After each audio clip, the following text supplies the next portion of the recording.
brought to you by Nova शुद्ध घी।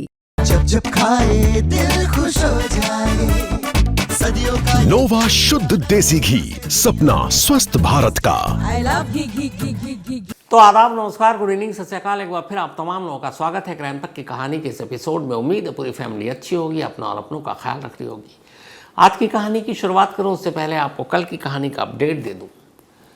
कल पूरे पाकिस्तान में कोहराम था एक सोशल मीडिया पोस्ट की वजह से, और वो ये कि इमरान खान को रावलपिंडी के अडियाला जेल के अंदर एक रहस्यमय तरीके से मार दिया गया और उनकी लाश कहीं ले जाई गई है। अफगानी न्यूज़ की तरफ से ये खबर आई थी। उसके बाद जेल के बाहर धरना प्रदर्शन इमरान खान की तीनों बहनें बैठ गई थी। डिटेल में आपको कहानी सुनाई। अब दबाव पड़ा, प्रेशर पड़ा। 3 हफ्ते से इमरान खान की कोई खबर जेल के बाहर नहीं आई थी, लेकिन अब आज पाकिस्तानी अथॉरिटी अडियाला जेल के जेल स्टाफ की तरफ से एक बाहर मैसेज दिया गया, और वो ये कि इमरान खान जेल के अंदर बिल्कुल ठीक है, उनका हेल्थ ठीक है, स्वास्थ्य बिल्कुल ठीक है, सेहतमंद है, और ये जो खबर अफगानी मीडिया की तरफ से आई ये बकवास है। हालांकि इस स्टेटमेंट के साथ जेल ऑफिशियल ने कोई ऐसा प्रूफ, सबूत, चाहे वो तस्वीरों के ज़रिए हो, वीडियो के ज़रिए हो, पेश नहीं किया कि ताज़ा तस्वीर इमरान खान की जेल के अंदर से। ऐसी कोई भी तस्वीर या वीडियो रिलीज़ नहीं किया। सिर्फ एक बयान जारी किया है कि इमरान खान ठीक है और ऐसी कोई बात नहीं है। फिर भी इसको लेकर पाकिस्तान में अभी बहस चल रही है, और उनके फैंस, उनके चाहने वाले, उनकी पार्टी के कार्यकर्ता, उनके फैमिली के लोग ये मांग कर रहे हैं कि हमें फिर मुलाकात करने की इजाज़त दी जाए। लेकिन मुलाकात की बात अभी तक बनी नहीं है। 3 हफ्ते हो गए हैं, किसी को मिलने नहीं दिया गया है, और अब जब तक मुलाकात होगी नहीं, कोई उनका फैमिली मेम्बर वहाँ उनसे मिलकर नहीं आता, तब तक ये जो खबर है इसको पर लगते रहेंगे। तो जैसे ही मिलने की इजाज़त मिलती है उसके बारे में फिर आपको अपडेट देंगे। अब आते हैं आज की कहानी के ऊपर, और इस कहानी की शुरुआत एक तस्वीर से। ये एक वीडियो है, ये नोएडा का वीडियो है। तारीख 24 नवंबर है। इस वीडियो में आपको एक सलवार सूट में ये मैडम दिखाई देंगी। ये मैडम लगातार, इनके हाथ में एक फ़ोन है और फ़ोन कान पर है, यानी बातचीत जारी है। अब मैडम सामने से चली आ रही हैं, फिर कैमरे के फ्रेम में अचानक एक पुलिस वाला दिखाई देता है। अब आगे आगे पुलिस वाला, पीछे पीछे मैडम। इसके बाद एक कार दिखती है। पुलिस वाला कार का दरवाज़ा खोलता है और मैडम उस कार के अंदर बैठ जाती है। ये तस्वीर खत्म। थोड़ी देर के बाद एक फिर दूसरी तस्वीर में ये मैडम नज़र आती हैं। इस बार मैडम के साथ एक पुलिस वाली, और आगे आगे भी 2 पुलिस वाले, कुल 3 पुलिस वाले मैडम के साथ चल रहे हैं। लेकिन इस बार भी मैडम के हाथ में मोबाइल कान पर, बातचीत का सिलसिला अब भी जारी। तो ये 2 तस्वीर आपने देख ली। अब एक तीसरी तस्वीर दिखाते हैं 4 महीने पहले की। 4 महीने पुरानी तस्वीर, ये शायद 3 जुलाई की है। रात के 12:07 हुए हैं। सीसीटीवी कैमरे में एक लेडी दिखाई देती हैं जिनका पीठ हमारी तरफ है, और वो बहुत तेज़ कदमों से चली जा रही हैं। तो ये 3 तस्वीर आपको दिखाती। तो ये तस्वीर आपने देख ली। अब कहेंगे कि इस तस्वीर की कहानी क्या है। तो ये जो मैडम नोएडा में आपको घूमते हुए दिखाई दे रही हैं और साथ में पुलिस वाले हैं, पुलिस वाला कार का दरवाज़ा खोल कर इन्हें बिठा रहा है, असल में ये एक भूत है। आप यकीन नहीं करेंगे, कहेंगे कि मजाक कर रहा हूँ। सचमुच ही एक भूत है। इसलिए ये भूत है कि इन मैडम का कत्ल 4 महीने पहले हो चुका है। 4 महीने पहले ये मर चुकी हैं, और इनके कत्ल का इल्ज़ाम किसी और पर नहीं बल्कि खुद इनके अपने पति के ऊपर लगा। और न सिर्फ इल्ज़ाम लगा, बल्कि पुलिस ने उस पति को गिरफ्तार कर लिया। न सिर्फ गिरफ्तार किया, बल्कि गिरफ्तार करने के बाद जेल भेज दिया। न सिर्फ जेल भेजा, बल्कि 3 महीना जब बीत गए तो जो एक तय मियाद होती है 90 दिन के अंदर चार्जशीट दाखिल करना, आरोप पत्र दायर करना, तो पुलिस ने चार्जशीट भी दाखिल कर दी। और चार्जशीट में इल्ज़ाम यही था कि इस पति ने अपनी पत्नी को किडनैप किया, किडनैप करने के बाद उसका कत्ल किया, कत्ल करने के बाद उसकी लाश को कहीं छुपा दिया। ये सब कुछ कानून के पन्नों में दर्ज है। पति अभी, जब मैं आपको कहानी सुना रहा हूं, इस वक्त भी जेल में है, पिछले 4 महीने से। लेकिन जिस पत्नी के कत्ल का इल्ज़ाम है, वो पत्नी भूत बनकर पिछले 4 महीने से नोएडा में घूम रही है। और अब जब उस भूत को कुछ लोगों ने पहचान लिया तो पुलिस पहुंची, और इस वक्त वो मैडम पुलिस के साथ है, कायदे से हिरासत में है, लेकिन इस वीडियो को देखकर कहीं से लगता नहीं है कि ये हिरासत में है। ऐसा लगता है बल्कि पुलिस वाले उनकी रखवाली के लिए या उनके मुहाफिज बनकर चल रहे हैं। और वो लगातार हिरासत में भी, हाथ में फ़ोन पर बातचीत और कंटिन्यू बातचीत चल रही है। तो आपने अभी अभी जो देखा वो एक जिंदा भूत है जो 4 महीने पहले जिनका कत्ल हो चुका है। अब पूरी कहानी क्या है, तो फिर आपको पूरी कहानी सुनाता हूं। इसी साल मार्च में बिहार के मोतिहारी इलाके में रंजीत कुमार नाम के एक लड़के की शादी होती है। शादी घर वालों की मर्जी से हुई थी। रंजीत पढ़ा लिखा, ठीक ठाक परिवार। रिश्ते की बात चली तो पड़ोस के गांव में एक लड़की जिसका नाम गुंजा, तो गुंजा के साथ रिश्ता तय होता है। दोनों परिवार राजी होने के बाद मार्च 2025 में गुंजा और रंजीत की शादी कर दी जाती है। शादी के कुछ दिन के बाद गुंजा अपने ससुराल पहुंच जाती है। अब गुंजा ससुराल में है, पति पत्नी दोनों खुश हैं। धीरे धीरे वक्त आगे बढ़ रहा है, लेकिन जैसे जैसे वक्त आगे बढ़ रहा है तो गुंजा की जो हरकतें हैं वो ससुराल वाले अब नोटिस करना शुरू करते हैं। वो देखते हैं कि जब रंजीत यानी उसका पति चला जाता काम पर, तो गुंजा अपने मोबाइल पर लग जाती। पहले तो घर वालों को यही लगा कि बेचारी ससुराल आई है, मायके की याद आती है, माँ बाप भाई बहन से बातें होती होंगी। चलता रहा, लेकिन बातों का सिलसिला मिनटों से जब घंटों में तब्दील हो गया तब उन्हें शक हुआ। उन्होंने अपने बेटे को बताया कि बहू तो दिन भर फ़ोन पे ही लगी रहती है। अब रंजीत ने भी देखा कई बार जब उसकी छुट्टी होती, संडे को वो घर पे होता, तो उसकी बीवी दूर बैठकर कहीं फ़ोन पे लगी रहती और घंटों। रंजीत ने पूछा कि क्या तुम्हें घर वालों की याद आती है, माँ बाप भाई बहन? तो फिर मैं तुम्हें ले चलता हूँ, कुछ दिन वहाँ रह लो। कहती नहीं, ऐसी कोई बात नहीं है। लेकिन धीरे धीरे अब रंजीत को भी शक होने लगता है। रंजीत अब उसका मोबाइल चेक करने की कोशिश करता है। गुंजा मना कर देती है। फ़ोन लॉक लगा रखा था उसने, वो उसको पासवर्ड पता नहीं, मोबाइल छूने नहीं देती, खोलने नहीं देती। अब रंजीत के दिल में शक पैदा होने लगा। कई बार इस बात को लेकर झगड़ भी पड़े दोनों। फिर आती है 3 मार्च की रात। 3 मार्च 2025। रंजीत और गुंजा एक कमरे में सो रहे थे। तभी 3 मार्च 2025 की उस रात देर रात आंख खुली तो रंजीत ने महसूस किया कि गुंजा उसके पास बराबर में नहीं लेटी हुई है। उसने देखा, बत्ती जलाई, देखा गुंजा है नहीं। बाहर निकला, दूसरे कमरों में देखा, वॉशरूम में देखा, कहीं नहीं। फिर अपने माँ बाप को उठाया, दरवाज़ा देखा, अंदर से कुंडी जो है खुली हुई है, वरना लोग लगा कर सोते हैं। अब उसे फिक्र होने लगी, वो बाहर भागा, बदहवास इधर उधर देखने लगा। रात को पड़ोसी भी जागे, कहीं है नहीं आसपास। ससुराल फ़ोन किया, उन्होंने कहा नहीं यहाँ तो है नहीं। फिर सीसीटीवी कैमरा खंगाला गया। जब सीसीटीवी कैमरा खंगाला गया तो ये वही कैमरा है जो मैंने आपको शुरू में दिखाया। 3 मार्च बल्कि 3 जुलाई शादी के 4 महीने बाद की है। रात के 12:07 पर कैमरे में वक्त दिखा रहा है और इस कैमरे में यही गुंजा, रंजीत की वाइफ, तेज़ कदमों से कुछ घबराई हुई सी घर से बाहर निकलती है और फिर तेज़ी के साथ ही कैमरे के फ्रेम से गायब हो जाती है। अब जब उसने देखा कि वो तेज़ कदमों से जा रही है, आसपास कहीं खबर नहीं, चारों तरफ ढूंढ लिया। अगले दिन 4 जुलाई को अब रंजीत अपने घर वालों के साथ अरेजा पुलिस स्टेशन है, वहाँ पहुँचता है मोतिहारी में, और वहाँ जाकर अपनी वाइफ की गुमशुदगी की रिपोर्ट लिखा देता है। और वो ये भी बताता है कि रात को वो एक सीसीटीवी कैमरे में जाते हुए दिख रही है। पुलिस वाले कहते हैं वो कैमरा वैमरा छोड़ दो, वो हमारा काम है। गुमशुदगी की रिपोर्ट लिखते हैं और फिर कहते हैं कि तुमने तो गायब नहीं किया। फिर कहते हैं देखो मैं तो ढूंढूंगा, लेकिन तुम भी ढूंढो, मिल जाए तो बताना।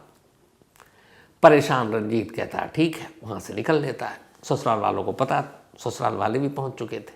अब सब मिलकर इधर उधर अपने जानकार दोस्तों सबको ढूंढ रहे हैं, कहीं कोई नहीं मिल रहा है। तभी 7 जुलाई को अचानक गुंजा के घर वाले यानी रंजीत के ससुराल वाले उसी पुलिस स्टेशन में पहुंचते हैं और एक नई कंप्लेंट दर्ज करा देते हैं। वो कहते हैं हमें शक है कि रंजीत ने दहेज की वजह से हमारी बेटी को मार दिया, मारने के बाद लाश कहीं छुपा दी। अब वैसे ही 4 दिन से पुलिस, रंजीत ने जो शिकायत की उस पर कोई एक्शन नहीं लिया, उल्टा कहा तुम ढूंढो। अब ससुराल वालों ने जब कंप्लेंट लिखी तो बस आनन फानन में पुलिस ने बिना कोई इंक्वायरी, बिना किसी जांच के सीधे रंजीत को गिरफ्तार कर लिया, एफआईआर दर्ज की। एफआईआर में ये था कि रंजीत ने अपनी बीवी गुंजा को किडनैप किया, उसे मार डाला और लाश कहीं छुपा दिया। अब हम उससे उगलवाएंगे कि लाश कहाँ छुपाई है। एफआईआर दर्ज, रंजीत गिरफ्तार। अब पुलिस के लिए मामला बड़ा आसान हो गया। कंप्लेंट पे बिना किसी तफ्तीश, बिना किसी जांच, बिना गुंजा को ढूंढे हुए, बिना उसकी लाश को ढूंढे हुए सारा इल्ज़ाम का ठीकरा रंजीत यानी गुंजा के ही पति पर डाल दिया और उसके बाद उसकी पुलिस कस्टडी ली, उससे पूछताछ की, एफआईआर दर्ज, पुलिस रिमांड पूरी हुई। लेकिन न गुंजा की लाश का सुराग मिला, ना ही रंजीत ने अपना जुर्म कबूल किया। पर पुलिस को इससे क्या फ़र्क पड़ता है। इसके बाद पुलिस हिरासत की मियाद खत्म हुई, रंजीत को भेज दिया गया जेल। अब रंजीत जेल में। कमाल का केस था कि लाश है ही नहीं और रंजीत जेल में अपनी पत्नी के कत्ल के इल्ज़ाम में। और अब पुलिस को लगा चलो एक केस ख़त्म। अब धीरे धीरे वक्त बीता। अब कानून ये कहता है कि किसी भी केस में 90 दिन के अंदर चार्जशीट दाखिल करनी है। अब 3 महीने हो गए रंजीत को जेल गए हुए। इधर बेचारे घर वाले रंजीत को जेल से बेल दिलाने के लिए अपनी तमाम कोशिश कर रहे हैं। वकील सब कर चुके। घर की जमा पूंजी अब धीरे धीरे खर्च होने लगी। बेल पे बेल रिजेक्ट हो रहा है क्योंकि पुलिस ने केस ऐसा बना रखा था। रंजीत बार बार चीख रहा है कि मैं तो बेकसूर हूँ, मैंने तो सीसीटीवी दिखाया। और कमाल ये कि सीसीटीवी एक एविडेंस है कि उस रात गुंजा अकेली जा रही है। अगर उसका कत्ल हुआ, उसका किडनैप किया गया तो उसके साथ कोई तो होना चाहिए, जबकि वो अकेली है। और ये भी विटनेस, सबूत और बाकी के सीसीटीवी कैमरे से पता चला कि उस रात रंजीत अपने घर से बाहर ही नहीं निकला। जिस कैमरे में गुंजा कहती उस कैमरे में वो था ही नहीं। इससे ज़्यादा और सबूत क्या चाहिए। लेकिन पुलिस काम करना नहीं था, ईजिली केस को सॉल्व करना था, उन्होंने कर दिया। अब मुकदमा चल रहा है, पैसे खर्च हो रहे हैं, बदनामी अलग हो रही है। इस बीच में 3 महीने बीत गए। 3 महीने के बाद पुलिस ने चार्जशीट दाखिल कर दी। चार्जशीट में पूरी कहानी सुनाई कि दहेज कम मिला था, दहेज की वजह से लड़ाई झगड़ा चल रहा था। और फिर इसके बाद 3 जुलाई की रात रंजीत ने अपनी पत्नी को मार डाला। मारने के बाद उसकी लाश घर के बाहर ले जाकर कहीं छुपा दी, कहीं दफना दिया, गाड़ दिया, फेंक दिया। और रंजीत ही अपनी वाइफ के किडनैपिंग और मर्डर के लिए इकलौता एक्यूज्ड है। और फिर उन्होंने चार्जशीट में सारे सबूत भी दिखा दिए कि ये सबूत हैं, ये विटनेस है, इसने ये गवाही दी है। ससुराल वालों को भी कर दिया कि इनका भी ये कहना है, दहेज मांगता था, पीटता था।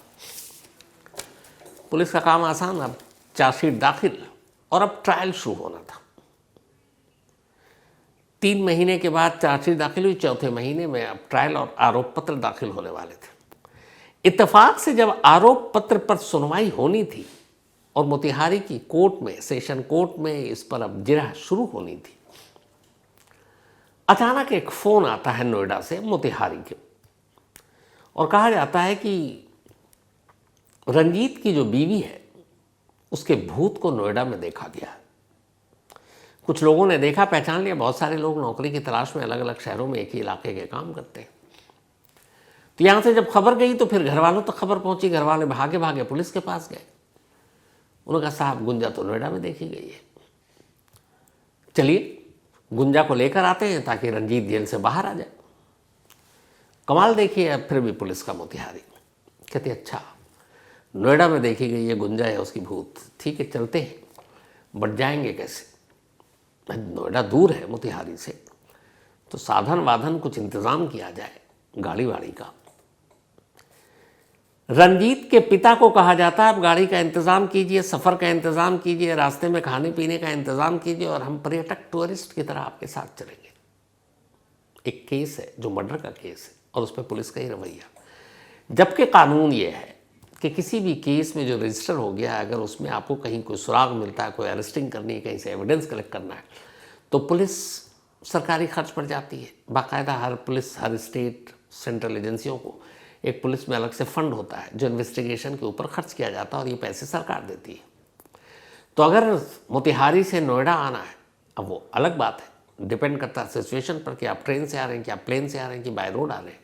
लेकिन वो खर्च, वो बजट आप बिल दीजिए, अगर आपने गाड़ी हायर किया वो सरकार देगी, वो पुलिस देगी।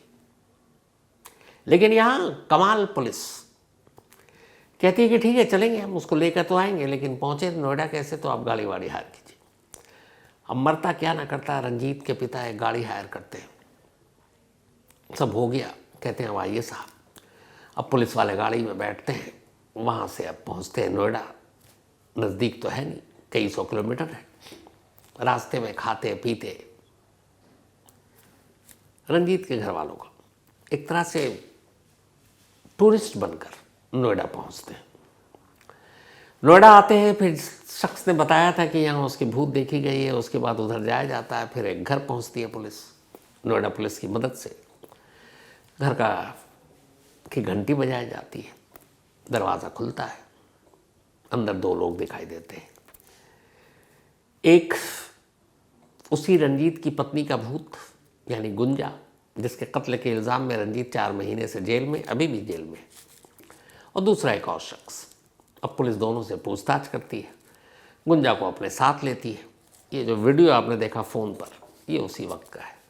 तब भी गुंजा के हाव भाव वहीं पुलिस के साथ ऐसे चल रही है जैसे पुलिस वाले उसकी सिक्योरिटी दे रहे हैं, फ़ोन पे लगातार लगी हुई है। और इसके बाद खैर पुलिस अब इसे लेकर मोतिहारी पहुंचती है। अब जैसी ये कहानी सामने आई, एक रिपोर्टर पहुंचता है इसी थाने के जो मेन सबसे बड़े अफसर हैं, और बोलता है कि भाई ये क्या है, एक बंदा 4 महीने से जेल में है, अपनी ही बीवी के कत्ल का इल्ज़ाम है, आपने चार्जशीट दाखिल कर दी, पूरी कहानी सुना दी, सारे सबूत इकट्ठा करके कोर्ट में दे दिए कि यही है, बट उसके भूत तो नोएडा में घूम रही है 4 महीने से, तो आप कुछ कहेंगे? उस एरिया के जो पुलिस वाले बड़े साहब हैं, उनका आप जवाब सुनेंगे तो हंसी आ जाएगी। ऐसा लग रहा था वो पुलिस वाले हैं ही नहीं, ऐसा लग रहा था कि जैसे वो नेता या मंत्री हैं। उन्होंने कहा कि असल में साहब जब ये हुआ जुलाई में, जब वो गुंजा गायब हुई या उसका कत्ल हुआ, तब मैंने यहाँ आकर पद ग्रहण किया ही नहीं था। अब पद ग्रहण हिंदी का एक शब्द है, मतलब आपने चार्ज नहीं लिया तो समझ में आता है। पद तो ग्रहण अमूमन मंत्री लोग करते हैं। अब आपको लगे मैं मजाक कर रहा हूँ तो पहले ये पुलिस वाले साहब से ही सुन लीजिए क्या कह रहे हैं वो। सर, जिस लड़की की हत्या के आरोप में पति को आप पुलिस ने जेल भेजा, वो लड़की बरामद होगी, क्या है पूरा मामला? ये हमारे पदभार ग्रहण से पहले का मामला है, और इसमें जो लड़की जो गायब हुई, उसके माता पिता कहीं पे उनको फ़ोटो वगैरह ये सब प्राप्त हुआ, उसके आधार पर ये थाना पर आके बताया कि हमारी बेटी को ये जो उसके पति हैं और उसके घर वाले लोग उसको मार के गायब कर दिए।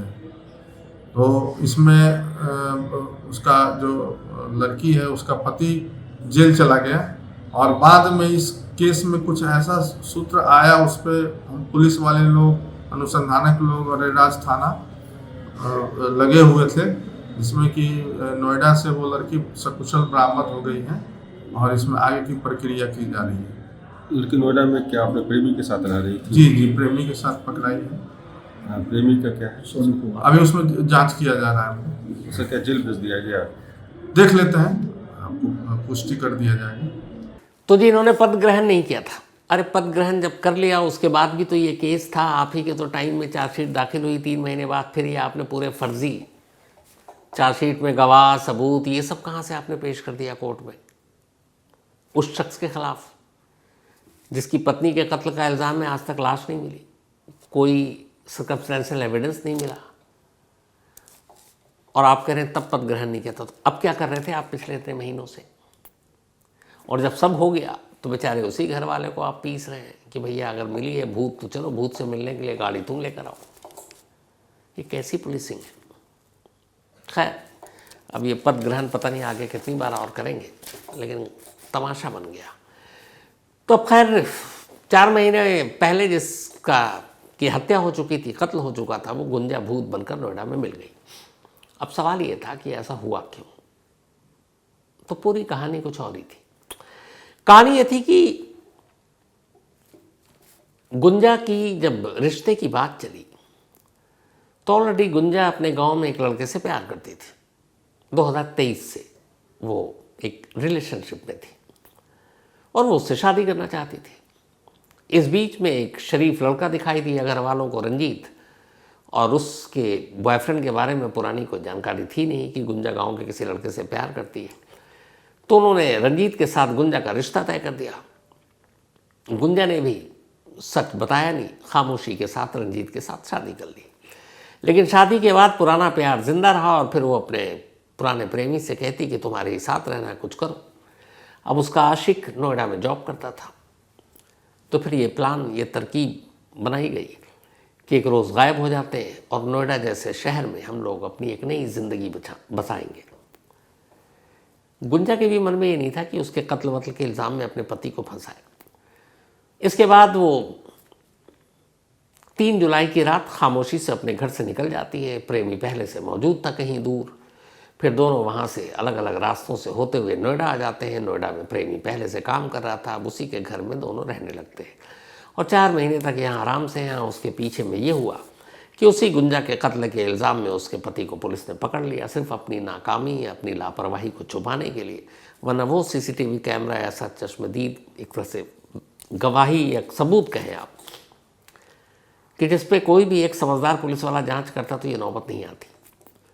लेकिन गरीब रंजीत कुमार को अपनी ही बीवी के कत्ल के इल्ज़ाम में पुलिस ने गिरफ्तार कर सारा इल्ज़ाम उसी पर धर दिया। 4 महीने से बेचारा वो जेल में।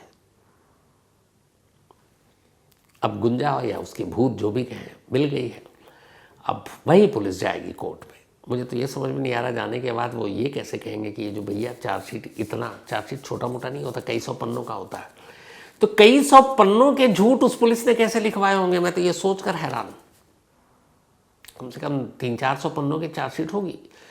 300-400 पन्ने झूठ का पूरा पोथा कैसे बैठ के वकील को लिखवाया होगा। मैं तो वाकई मतलब दाद देता हूं ऐसे पुलिस वालों को। तो उम्मीद ये की जानी चाहिए कि अगले 1-2 दिन के अंदर रंजीत बाहर आ जाएगा, क्योंकि जिसका कत्ल किया वो कत्ल तो कभी हुआ ही नहीं, उसने किया नहीं बल्कि हुआ ही नहीं। मुर्दा जिंदा है। अब मुर्दा बनने के चक्कर में या जो भी है, कुछ धाराएं शायद गुंजा पे भी लगे, उसके बॉयफ्रेंड पर भी लगे, पर बहुत ज़्यादा संगीन इल्ज़ाम नहीं लगेगा, क्योंकि गुंजा ने कोई साजिश नहीं की थी कि मैं अपने आप को एक मुर्दा दिखाऊंगी और उसके इल्ज़ाम में मेरा पति जेल जाएगा। वो तो हालात ऐसे हो गए पुलिस की वजह से। लेकिन यहाँ पे ये सवाल है कि जिस पुलिस ने सारे सबूत होते हुए, सीसीटीवी कैमरा होते हुए, एक बेगुनाह को अपनी ही बीवी का कातिल बताकर जेल भेज दिया और पिछले 4 महीने से वो जेल में है, जिसके खिलाफ चार्जशीट कई 100 पन्नों की दाखिल कर दी, क्या ऐसे पद ग्रहण न करने वाले पुलिस अफसरों के खिलाफ तमाम धाराओं में लपेटते हुए इन्हें सज़ा नहीं दी जानी चाहिए? एक पूरी ज़िंदगी बर्बाद कर दी आपने। 4 महीने में वो घर उजड़ गया, बिखर गया, जमा पूंजी ख़त्म हो गई। तो क्या ऐसे पुलिस वालों के खिलाफ एक्शन नहीं होना चाहिए? बिल्कुल होना चाहिए, ताकि ये सब एक सबक हो। लेकिन हमारे कहने से और आपके सुनने से क्या होने वाला? कुछ नहीं होगा। इस केस में भी कुछ नहीं होगा। तो ये थी आज की कहानी ख़त्म करूं उससे पहले वही अपना सिलसिला। आज अरिव्या, इनका जन्मदिन है, तो हैप्पी बर्थडे अरिव्या। और ये निधि एंड बंसल साहब की बेटियां हैं। साथ ही शादाब का भी आज बर्थडे है, तो हैप्पी बर्थडे शादाब। और ये भेजा शाहनवाज ने है। इसके अलावा कुमकुम, इनका भी आज बर्थडे है, तो हैप्पी बर्थडे कुमकुम। और भेजा है अनिल ने। तो इसके साथ ही कहानी में आज इतना ही। अब आपसे मुलाकात होगी कल रात 9 बजे किसी नई कहानी के साथ। तब तक अपना और अपनों का ख्याल रखिएगा। Thank you very much.